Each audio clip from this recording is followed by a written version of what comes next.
Hello दोस्तों, आई global pharmacy में आपका स्वागत है। आज मैं आपके लिए लेकर आया हूँ सिलेबस यूनिट वाइज। आपको सबसे पहले मैं बता रहा हूँ B pharm third semester unit wise syllabus, जिसमें सबसे पहले हम बात करते हैं यूनिट वन। यूनिट वन में आपको क्या क्या पढ़ना पड़ेगा। सबसे पहले हम देखते हैं benzene and it's derivative. Benzene और इसके डेरिवेटिव आपको सबसे पहले पढ़ना पड़ेगा पहले यूनिट में। उसमें आपको दिया गया है analytical, synthetic and other evidences in the derivation of structures of the benzene. Benzenes के स्ट्रक्चर्स पढ़ना है, उसके डेरिवेटिव्स क्या क्या होते हैं, प्लस सिंथेटिक्स क्या होते हैं, एनालिटिकल क्या होते हैं। ये बहुत ही मोस्ट इम्पॉर्टेंट क्वेश्चन है। ये हर साल पेपर में आपको आता ही आता है।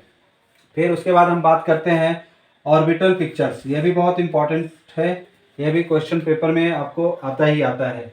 Resonance in benzene, aromatic characters, aromatic characters, Huckel's rules, ये भी बहुत इंपॉर्टेंट है। हकल्स रूल्स भी पूछता है 2 नंबर में, 7 नंबर में भी। फिर हम बात करते हैं रिएक्शन ऑफ बेंजीन। बेंजीन का रिएक्शन किस किस के साथ होता है। थोड़ा सा पहला यूनिट ज़्यादा बड़ा है, तो उसमें डरने की कोई बात नहीं है। आप पढ़ेंगे स्टेप बाय स्टेप तो इजीली आप इसे सॉल्व कर पाएंगे। फिर उसके बाद इसमें रिएक्शन ऑफ बेंजीन आपको पढ़ना पड़ेगा नाइट्रेशन, सल्फोनेशन, हैलोजिनेशन। ये तीनों बहुत ही इंपॉर्टेंट है। ये सारे रिएक्शन में आपको दिखाना ही दिखाना है रिएक्शन करके। फिर आता है हमारा रिएक्टिविटी, फ्रेडल क्राफ्ट अल्काइलेशन। ये भी इंपॉर्टेंट है, बहुत ही वेरी वेरी इंपॉर्टेंट क्वेश्चन है ये। फ्रेडल क्राफ्ट अल्काइलेशन ये भी पूछता है। फिर हम बात करते हैं लिमिटेशंस। लिमिटेशंस भी है। फिर फ्रेडल क्राफ्ट असाइलेशन भी है। यहाँ पर अल्काइलेशन है, यहाँ असाइलेशन है। फिर बात करते हैं substituents, effect of substituents on reactivity. Reactivity की क्या उस पर इफेक्ट पड़ता है वो पढ़ेंगे। Orientation of the mono substituents benzene compounds towards electrophilic substitution reaction. यहाँ से भी क्वेश्चन उठा के पूछ लेता है 2 नंबर में आपको। फिर बात करते हैं हम structure of uses of DDT, saccharin, BSC and chloramine. ये चारों में से आपको 2 नंबर या 7 नंबर में आपको क्वेश्चन पूछता ही पूछता है। डीडीटी का फुल फॉर्म होता है डाइक्लोरो डाइएथिलीन टेट्राक्लोराइड। फिर बात करते हैं बीएससी। बीएससी का फुल फॉर्म होता है बेंजीन हेक्साक्लोराइड। बेंजीन जो हमारा एग्रीकल्चर पर्पज़ में मेडिसिन के लिए यूज किया जाता है, और इसके बहुत सारे यूजेज हैं। इसकी जो मेन बात है कि ये एग्रीकल्चरल यूज ज़्यादातर होता है। इंसेक्टिसाइड्स, मॉस्किटो किलर्स ईटीसी में यूज किया जाता है। उसी प्रकार से डीडीटी भी यूज किया जाता है, क्लोरामाइन का भी यूज किया जाता है। और सैक्रीन, सैक्रीन आपको जैसा पता है कि इसका आइसक्रीम में, केक में, ये बहुत सारे चीज़ों में मीन्स नॉर्मल ये स्वीटनर से 7 टाइम्स मोर ज़्यादा मीठा होता है। मतलब अगर आप ये अगर 1 ग्राम चीनी लीजिए और 1 ग्राम सैक्रीन लीजिए तो ये 700 टाइम्स ज़्यादा बार आपको मीठा दिखाता है। मोस्टली ये ज़्यादातर आइसक्रीम में यूज होता है, केक में यूज होता है, और ये जो आप थम्स अप कोल्ड ड्रिंक्स वगैरह पीते हैं आपको उसमें भी यूज किया जाता है। और ये बैन भी है सैक्रीन, इसलिए आपको मार्केट में नहीं मिल सकता। ये एक यूनिट आपका यहाँ से आपको ये यहाँ से समाप्त होता है। बट ये चारों आपको बहुत इंपॉर्टेंट है।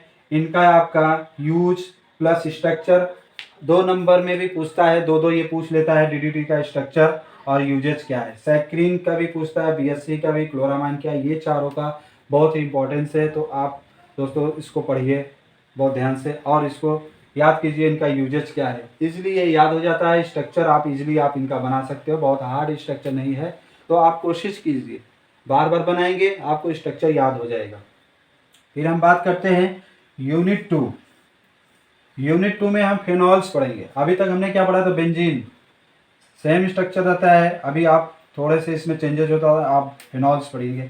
फिनॉल्स में हम बात करेंगे एसिडिटी ऑफ फिनॉल्स। फिनॉल्स का एसिडिटी क्या होता है।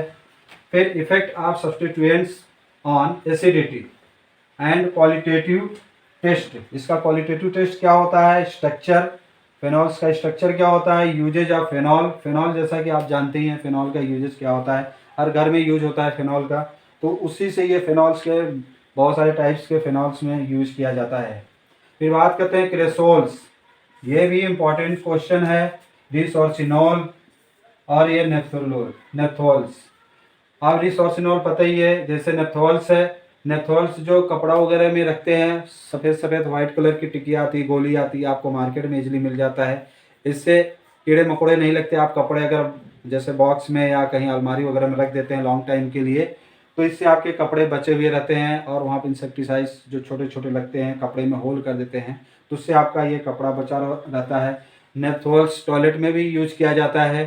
तो ये बहुत ही इंपॉर्टेंस है। तो इन तीनों का स्ट्रक्चर और यूजेस इनको आप पढ़ लीजिए, बहुत ज़्यादा हार्ड नहीं।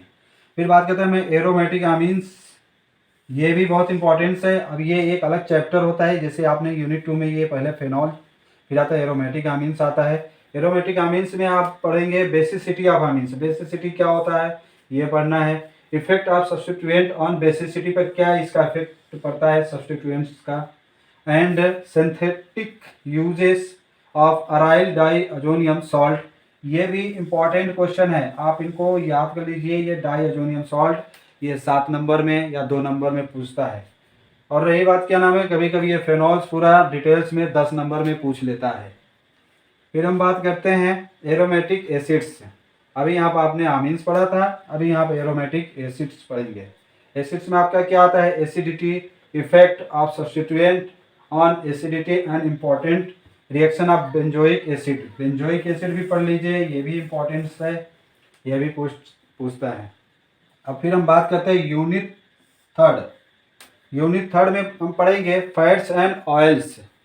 हमारा फैट्स एंड ऑयल्स क्या होता है, कहाँ से हमें ऑब्टेन होता है, इसके बारे में पढ़ेंगे। इसका स्ट्रक्चर क्या होता है। तो इसमें हम बात करते हैं फैटी एसिड। फैटी एसिड पढ़ेंगे और इसका रिएक्शन पढ़ेंगे, प्लस उसके साथ hydrolysis, hydrogenation, saponification and rancidity of oils की रेंसिडिटी क्या होती है।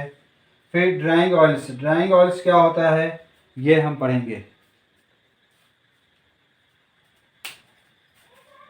यूनिट 3 का रिमेनिंग पार्ट्स है एनालिटिकल कांस्टेंट, जिसमें हम देखेंगे acid value, saponification value, ester value, iodine value, acetyl value, Richard Michel value.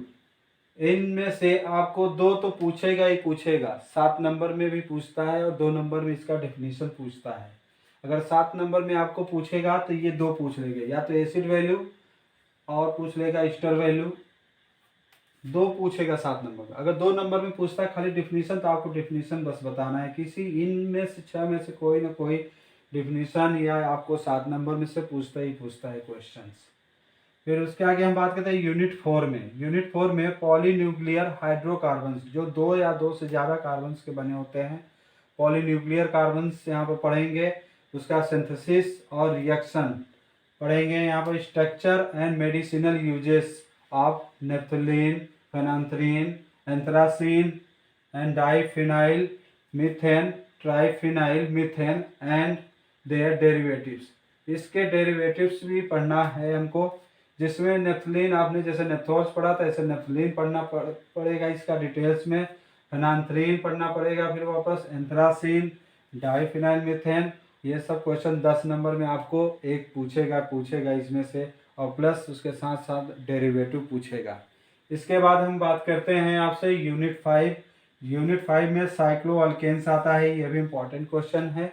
यहाँ पर stability, Baeyer's strength theory, very very most important question है जो बेयर स्ट्रेंथ थ्योरी है।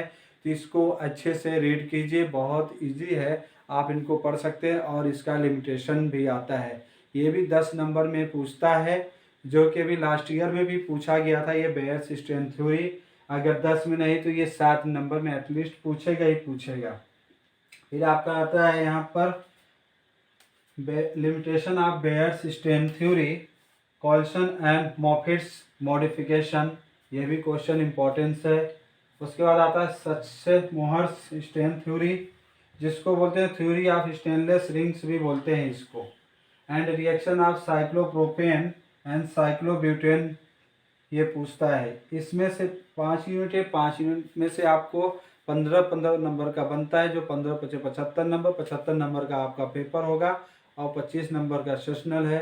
तो 75 नंबर में आप इसमें अच्छा नंबर 7 ला सकते हैं। इसी के साथ ही ये केमिस्ट्री ख़त्म होती है। अब नेक्स्ट वीडियो में आपको नए सब्जेक्ट लेके आएंगे और उसका आपको डिटेल्स बात करेंगे। जिन्होंने अभी तक हमारे चैनल को सब्सक्राइब नहीं किया है, प्लीज़ वो सब्सक्राइब कर दे, जिससे आपको आने वाली वीडियो आप तक सबसे पहले मिले। धन्यवाद।